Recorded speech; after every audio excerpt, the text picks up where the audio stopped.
Today I'm going to show you how to create another multicolored lino print using another multi-block technique. If you haven't already seen the first video, you can watch it via the link in the description. I started by transferring the design onto the lino block. When cutting, I worked slowly and deliberately. For any wobbly lines, I cut slightly less deep so that I had control over the cutter, and then went back and cut over it again. I approached right angles by cutting from one side, stopping, and then turning the block and cutting from the other side. This gave me a nice sharp angle.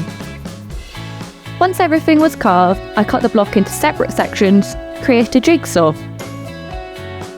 I rolled out the colours I wanted until they were tacky. To create the green, I mixed white and green together to make a slightly lighter green. I then rolled out my green onto the separate leaf blocks. For the flower head, I needed to tape up the centres so that the pink ink wouldn't go over them. Using a knife, I trimmed the tape to the shape. I then rolled out the pink and took the tape off.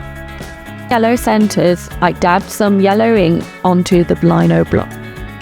Pieced my design back together like a jigsaw and printed. As you can see, the design came out perfect.